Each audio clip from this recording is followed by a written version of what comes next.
Hello, hello, hello. It's Lillian Reekie here, the parenting strategist from Parent Support Network, coming in today with a very special guest. I have Andrew here with me. Andrew is normally not home this time of the day, but because he was home, I nabbed him for this Parent Support Network TV show because we actually had a lot of views on the impromptu live that we did down the beach on the weekend about back-to-back parenting. So I thought we would talk about that a little bit more and also talk about the importance of the dad's role in parenting. So I know that there are lots of different combinations or ways that we parent. We have typically, or maybe not so typically these days, we have, two parents together in a home, parenting together, either equally or where perhaps one of the parents perhaps plays a larger role than the other. We have situations where we have a single parent, a single mum or a single dad parenting with no communication or interaction with the other parent. That could be due to the other parent just not being in the picture, or it could be to one of the parents perhaps no longer being with us in this world, so they may have passed away. We have parents who parent together, but they are not living in the same home. So they're not together as two adults, as a couple, but they are still actively co-parenting in different homes. What else do we have? So sometimes we have two parents living in the same house, but one of the parents tends to do the majority of the parenting, and the other person, basically is just there a little bit more in the background. So whether you are in a situation where it's kind of a 50-50 split with your parenting and your relationshiping with your children, or depending on perhaps who's at home and who's working, there are lots of different circumstances. In the work that I've done with my parenting over the last 23, 24 years, I came up with a guesstimate in the text of this, promoting this post, of about 80% plus. And Andrew might like to say in a moment what he thinks about that. 80+% are women that come along. So whether they're the mothers, the grandmothers, other caregivers of children that tend to seek out the parenting advice, or the upskilling their parenting, I guess, and working on their parenting and relationshiping. And that's not to say that dads don't care, but it just tends to be the mums who do more of it.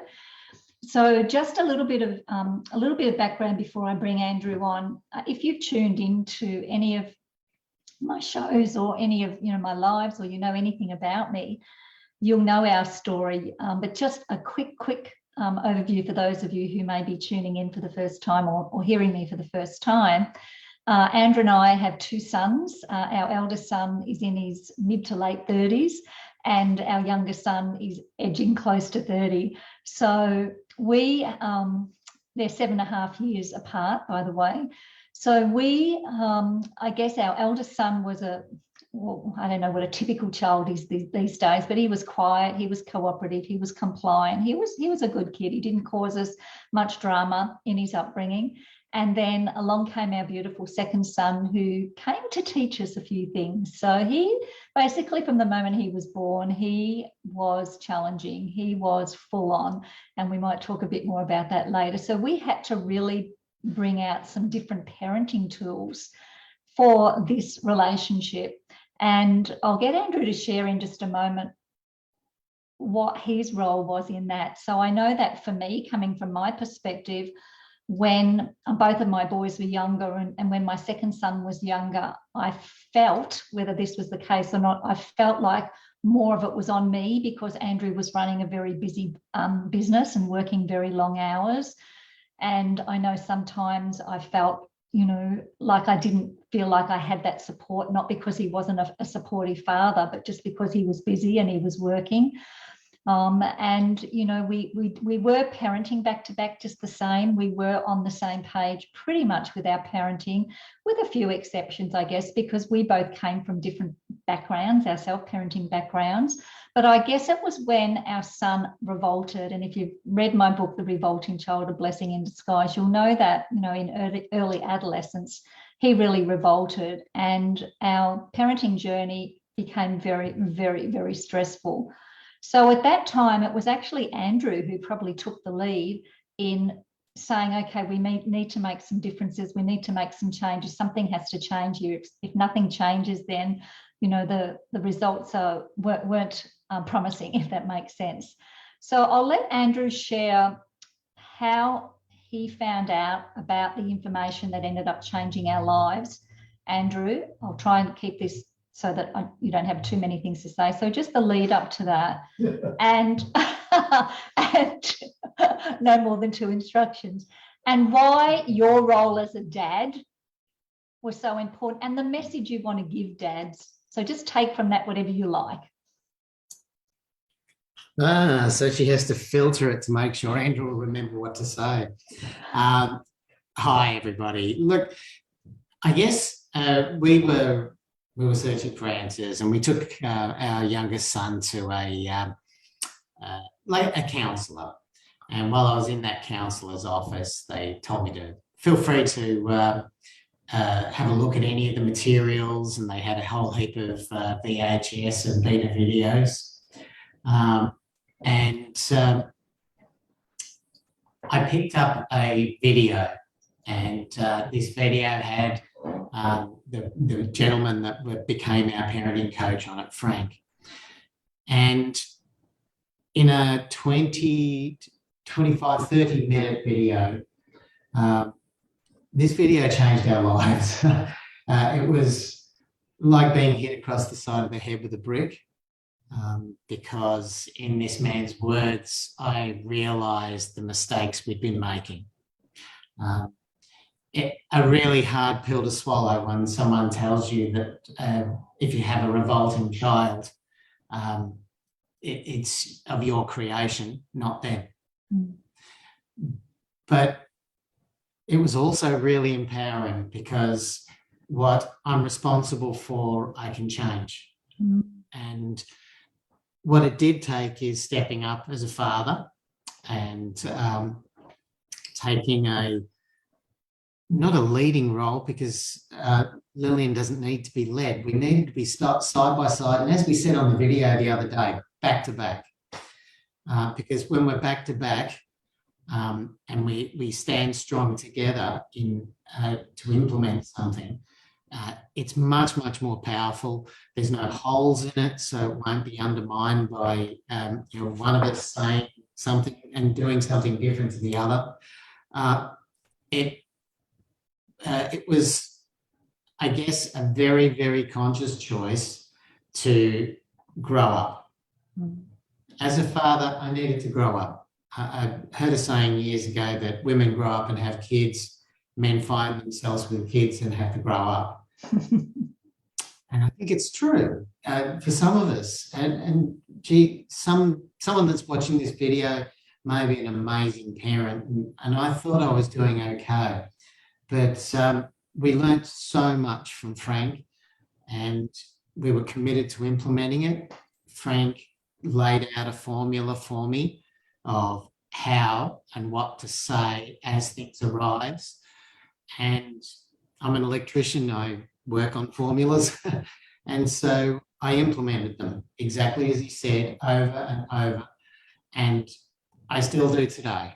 What Lillian corrected me, I think, what did I say? It was 12 or 13 years ago, 16, 17 years ago now, that we were coaching with Frank. And I cannot imagine communicating with our sons in a way other than what Frank taught us now. And it is so easy to do. I just had to make some changes in the way I was communicating. And Frank taught us that, but Lillian now, through the Nurtured Heart approach, has a systematic approach to being able to proactively, rather than we were taught how to handle things when they went wrong. But what Lillian now teaches is about creating a situation where things simply don't go wrong the way that they used to. And so all I can say is, guys, please step up, become the father that you are meant to be. I think that this is the easiest thing, easiest way of parenting you can imagine, because there's just no conflict anymore. And so please step up, and you'll be glad you did. Lillian? Awesome, Andrew. Thank you so much. Step up, dads. And I mean, that's not putting it on dads only to step up, because I think as parents, we all have to step up to, work on our relationships. I used to think that parenting was a role, but really I've come to define it more as a relationship. So parenting is a relationship that we will have, I believe, until our box day. And if we do a really good job, ongoing, because we'll leave a wonderful legacy that our children continue to talk about us and our relationship ongoing. So, in my current course that I'm teaching, I'm so proud of some men who are on board, who are two families actually who have a strange relationship. So they're not actually with their parenting partner, but they're still jumping into the course to learn. And I don't know why, some men are reluctant. I hear from, some mums that, they get super excited when they hear about the work that we're doing and they want to be involved, but, oh no, my partner isn't into it, or doesn't want to do it, or thinks it's stupid, or doesn't think it'll work. And I know I'm really, really so proud of Andrew, because even though we were back to back, we've always been back to back as partners and as parents, but we did have different ideologies, I guess, on parenting to some extent. He probably came from a little bit more of a stricter kind of, more rule orientated kind of parenting background. Beautiful parents, but just that kind of bit more mainstream. And I guess my parents were a little bit more easygoing, I suppose. So I came into, with Andrew, with our relationship, and keeping in mind that I had already had a son. So we didn't really talk about how we were going to parent together when our second son came along, but he came along with such a beautiful life force intensity that actually forced us to really look at our parenting and the way we relationships. So I guess the point of this video is not to say, guys, you're not doing a good enough job, but just to say, guys, get actively involved in your parenting and your parenting relationship. I know that Frank gave Andrew some great advice, and I might get Andrew to share that in just a moment, for dads and sons to do something special together. And Andrew, perhaps you can share what you started back with Val, but really that is like 14 years ago, and still today you're working on similar projects together. So having that real bond with, father-son bond is amazing. And I know it's not always possible. You might be listening in and say, hey, my kids don't have a male role model. They don't have their dad on the scene or an equivalent.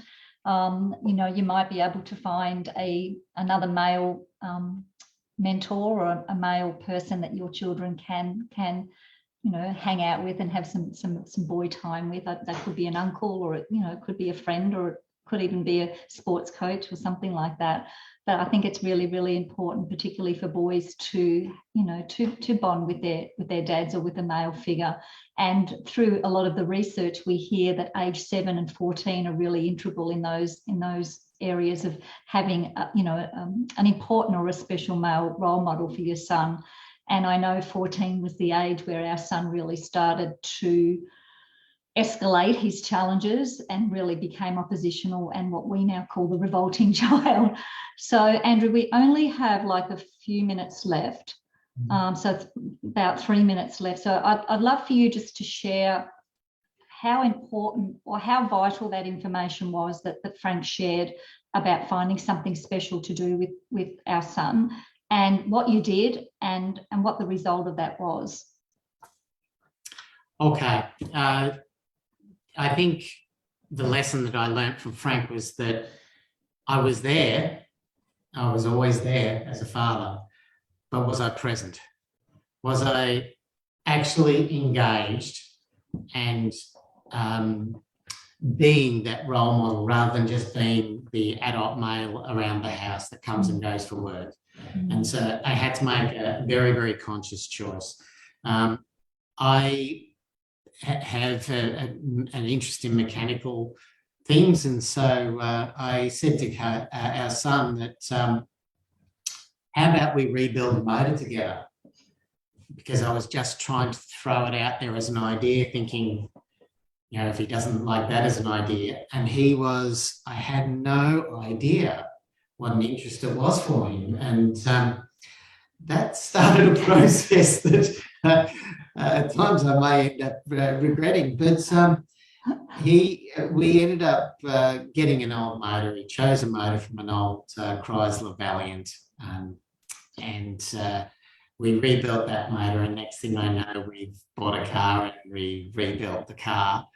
And Lillian was a valiant widow for 3 years while we did that, right up from when he was 13, 14 through till he got his license.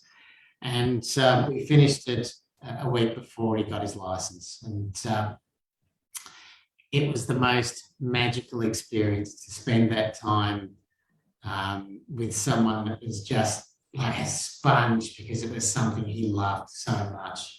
And it just changed everything, having something. Now, it doesn't mean not everybody is going to have a garage that they can do stuff like that in. Not everybody has the interest or inclination, but there has to be something. There has to be something, some common ground, without me trying to push him into sports he doesn't want to do for my interests. We would have had the motor thing not eventuated. We would have found something, because, God, after seeing the response that I got in suggesting that, you would too. You'd be looking for something right now. And if men are in the house, they need to be present. I love that. If men are in the house, they need to be present. So obviously, thank you so much, Andrew, for sharing that story. I think it was really important for men to be present. So not just in the house, not just to be the provider. I know back in the old days, men used to think their job was to be the provider, to go out and earn an income, and that was their contribution to the family. And mum did all the other stuff, But I know things have changed, over the years, thankfully. But there's still a little bit of that mindset around somewhat, I hear and see. So that, for men to be present. And if you are out there working, men, like we women work as well. Often, we work as long as each other. But if it is the instance where, you're out there working longer hours, just use the time that you have, for quality time. But I think the most important message I wanted to get through today was the back-to-back parenting. So, be on the same page with your parenting. Whether you're a 2 female parenting home, or a 2 male parenting home, or a male and female parenting home, or an estranged relationship, so you're not parenting in the same home, but be back to back, because kids need that consistency. They need to know that whatever one parent says, the other parent's going to back up, rather than being able to play against each other. And I know kids are pretty smart, right? They can play one parent against the other. So back-to-back parenting, dads, get involved. What did Andrew say? Step up, be present, and be, a part of your child's parenting. And if you don't know the song by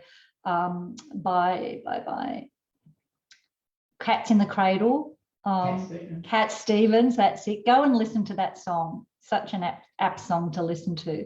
So I'll leave it for there. Thank you so much for listening. I really appreciate you joining us, Andrew. And remember, back-to-back parenting, and dads, really get present with your parenting.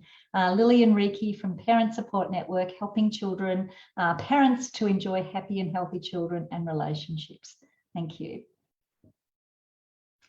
Now, I just wanted to add, as a PS here, for those of you who are interested in learning a little bit more about the type of parenting that I teach, Nathan, I usually speak with Nathan. Andrew spoke about, a methodology that I teach now, and it's called the Nurtured Heart approach.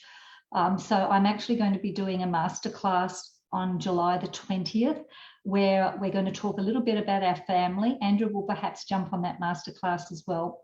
We're going to introduce the Nurtured Heart approach. I'm also going to be bringing Naturopath Nathan on as well. We're going to have some great prizes. We're going to be launching a new course. So there's lots to get excited about. I'll pop the flyer and the registration link below. You do need to register. Once you register, you will get the email back with all of the details involved for the course. So yeah, please do come and join us pop that in your diary now or on your calendar. Wednesday, July the 20th, it'll be 7:30 p.m. AES time. So once again, thanks heaps. Appreciate you joining us, and bye for now.